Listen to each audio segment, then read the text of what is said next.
I'm from PragueJS. We're building a heavy client application called PragueJS. We're trying to solve a problem for product managers.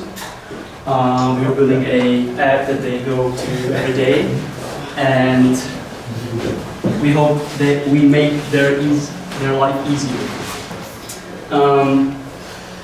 What I want to talk about today is Webpack version 2, what's new about it, and whether or not you should upgrade to it. Okay, so one of the things that's new there is performance budgets. It is actually an initiative from Eddie Osmani, one of the guys from Google, who was researching the internet about the average speed of React plus Webpack applications. What he found out was pretty horrible.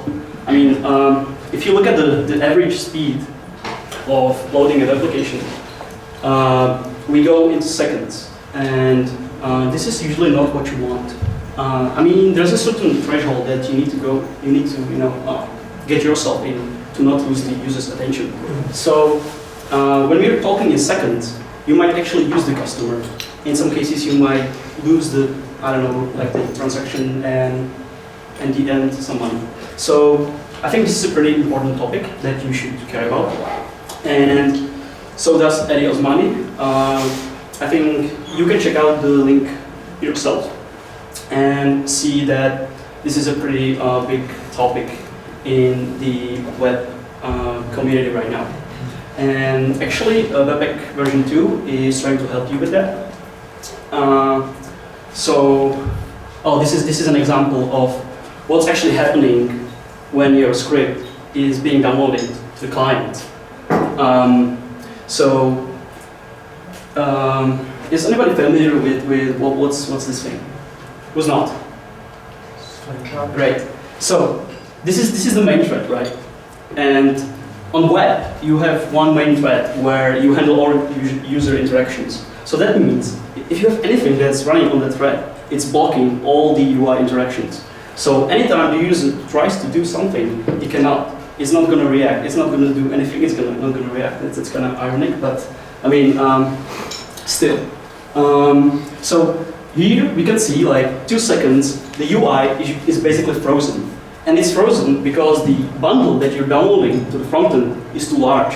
It is so large, in fact, that the Chrome is taking 2 seconds to parse it and to execute it, which is just horrible. So one of the features that Webpack introduced is called performance budgets. And that's basically just this simple log you get when you run the build of Webpack. That's going to just tell you that certain amount or which ones of your bundles are over the recommended limit. And it is 300 kilobytes. Who's over that limit here? So it's like 1/5? Okay, great. So I have a question. This size, is it minified or like the original unminified? Yeah, so that depends on your Webpack config, right? But this is the output of the Webpack. So if you have the minifier, in your Webpack config, then it's going to be the minified version. But it's not the zip version yet, which is a different topic. So once you get notified about the fact that your bundles are too large, you need to do something about it. So that's what the second feature of Webpack 2 is about. This is a screenshot I made of our application. It's representing the sizes of files inside of the repo. So the blue area is the Git folder. That's basically the history of the whole code base throughout the 2 or 3 years. And the surprising part here, or not surprising, I mean, it's been mentioned before in the presentation that was before me, that most of the code you actually have in your code base is not yours, but from your node modules, right? So let's see. So the blue ones are Phantom.js. So you have a few packages that have a different version of Phantom.js. So that's why you have 3 times there. Like, anybody can guess what's this? That's like 20 times there. Dash? Yes, that's right. So I mean, this is a big problem because I tried to like calculate how big it is. So it's like 540 megs, and that's definitely not something you want to download to the front end, right? So there needs to be a mechanism how to make this smaller, and yeah. So let's go into it. This is an example of how large our bundle is right now. I mean, it's not ideal because our application is very specific, let's say, and we have a loading logo there for a few minutes. But it doesn't matter because the application is running for a few weeks in the tab, and our users don't close it that much. So that's why we chose this option. So, but anyway, how do we get from 500 megs to 3, or like 700 kilos zip? So let's start with the basics. Webpack is going through the dependencies in each of your files. So that means it walks through all the imports and exports, or requires and exports of all the files in your project and builds a tree. So that means even if you have a dependency in the DOM modules, but you don't have an explicit import, then it won't get included, which is the first very important and very basic part. That was there like from the very beginning in every bundle script, so that's nothing new. This is an example where I want to show you what's actually tree shaking about and how it's making it even more effective to exclude the parts of your code that you don't use. We have two files here.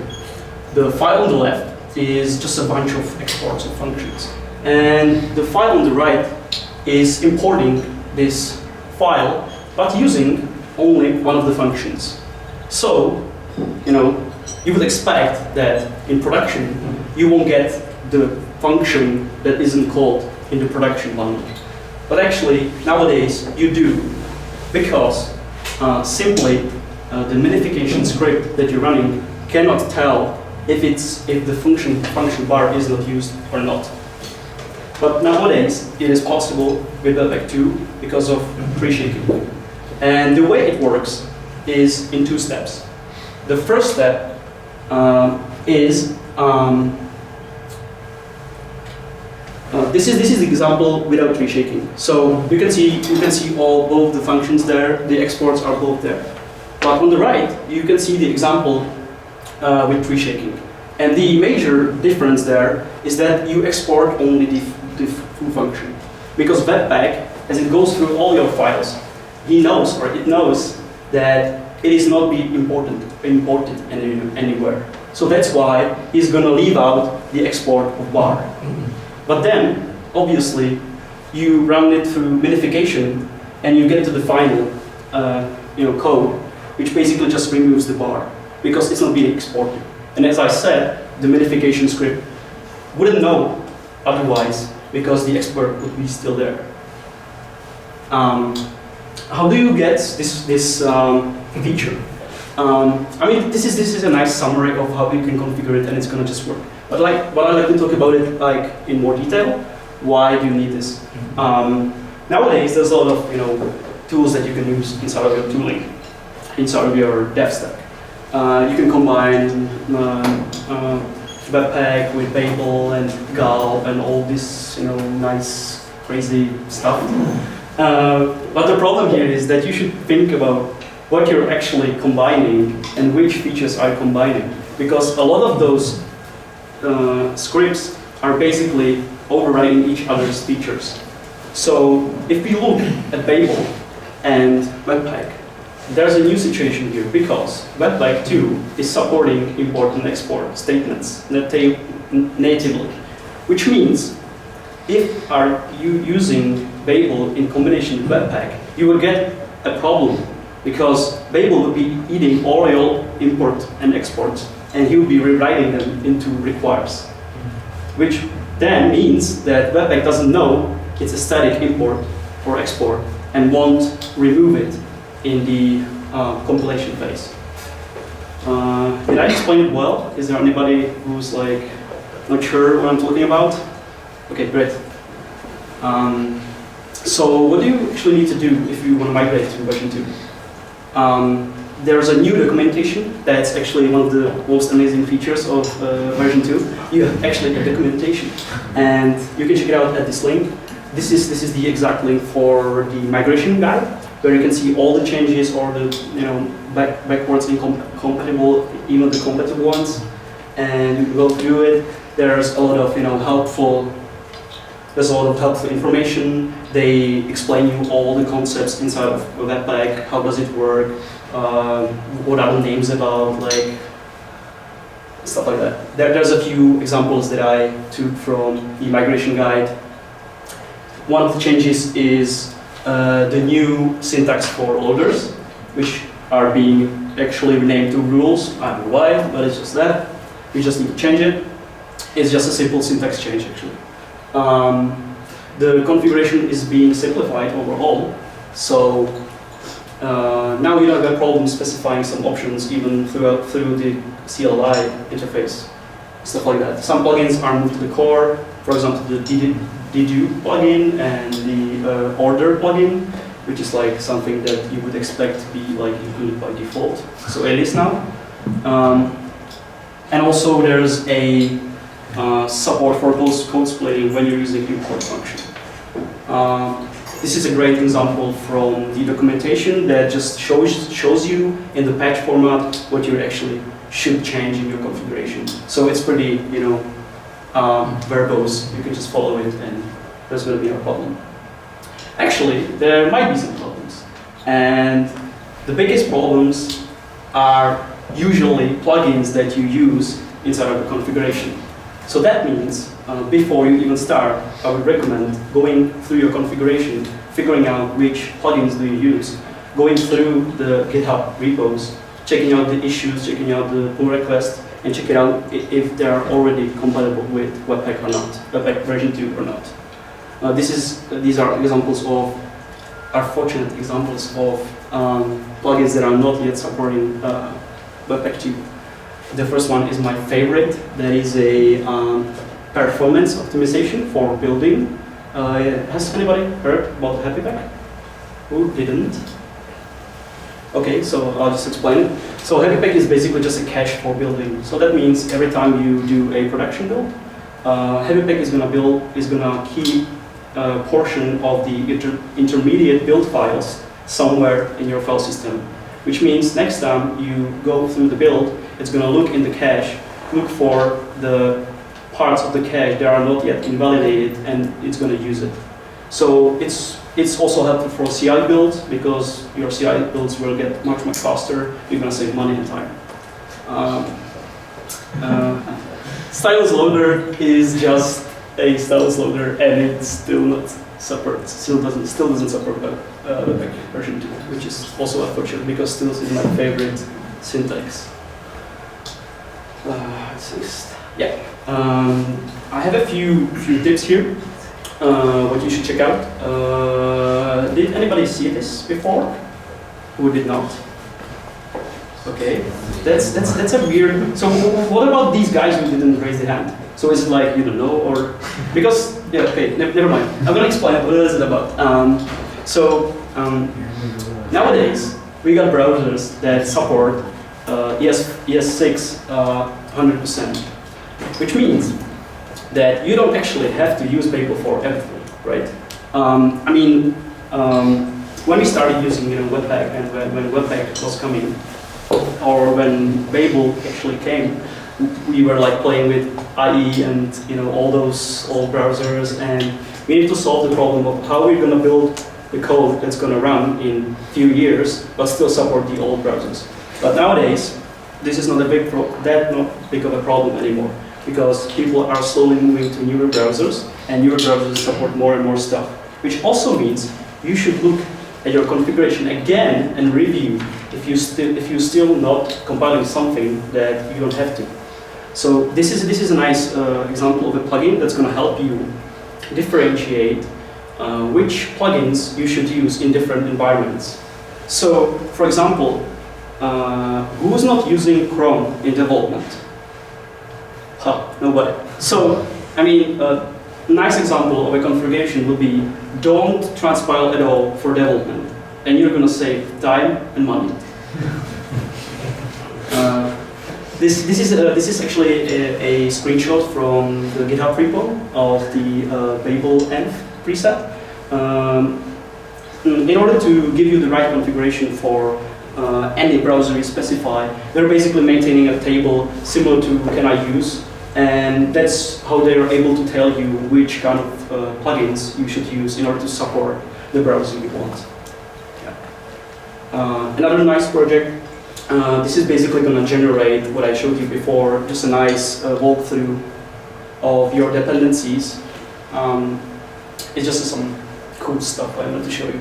Actually, I think you should use this. I think you should look at your node modules. I think you should inspect what you're including. Also, what the direct dependencies are depending on. Because then you can, like figure out you have 20 times Lodash in there, and maybe you can optimize it a little bit more. You can, make the build faster in the end and save some space on the little hard drive on your. This is also a nice website. This is basically a summary of a survey made by Sasha Brief. He was just asking developers. I think it was like 12,000 developers or stuff like that. He was asking them about usual questions. What type of tool are you using for building? Do you like CSS or less and stuff like that? So I encourage you to check it out. There's a lot of useful information. I just made one screenshot from that website, which shows you how satisfied are developers with their build tools. The dark says that they've used it and they're going to use it more, and the light part is they've used it and they won't use it. So ditch grunt as fast as you can, and go with Webpack. Yeah. How you can actually make the transition to Webpack 2 faster and to leverage the tray shaking. You might be looking into some ways how to rewrite your code faster and don't spend time on it, because time is money, right?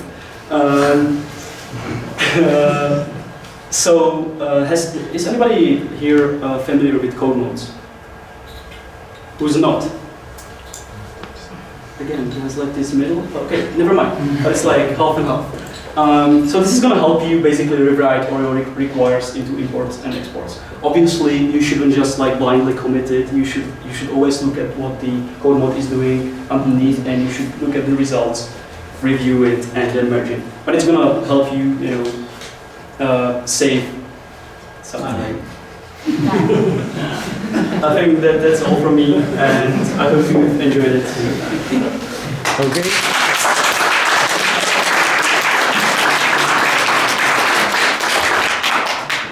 Any questions? Cool. Yeah. Okay. So does Webpack 2 is able to skip the unexported parts of node modules, for example, or we are talking only in our developed code? Yes, the important part there is that the module itself needs to use imports and exports. Okay. If it doesn't, then the Webpack won't know if it's exported or not. It's the same situation as I explained with the imports and exports. Because import and exports are static, which means you cannot use variables inside of imports and exports anymore. Yeah. Okay. Then you get static analysis. I have two questions. One is, have you compared the optimized file from Webpack 2 with the Webpack Flan version? You mean the file size? Yeah, exactly. How the tree shaking helped you? I've seen a few examples on GitHub. It wasn't that much actually. I mean, minifiers do a good job. It's not like intense. It's like I've seen it just in ones of percents. So it's not so great, like 50%. I mean, it depends on how well are you managing your dependencies. Because if you require in Lodash just to use one function, then maybe it's going to be beneficial for you. Yeah. But we don't do that. Lodash is written in import and export. Yeah. Okay, cool. And the second is to the crowd. How many people here using Webpack 2 already at the moment? 3. Okay. There was one more question? Yeah. Is there some plan to support dynamic loading of the modules? Let's say. Yes. Sorry, I didn't go into detail with that. But they are already supporting import function. So Okay. instead of using the import statement, you can use the import function, and Okay. it's with which returns a promise, and then you can handle all the stuff that you want to handle after loading the dependency. Okay, cool. And you can still use the alt API of require ensure, which is still like enabling you to use dynamic imports. But obviously you're going to lose the advantage of static analysis and hence tree shaking. Okay, thank you.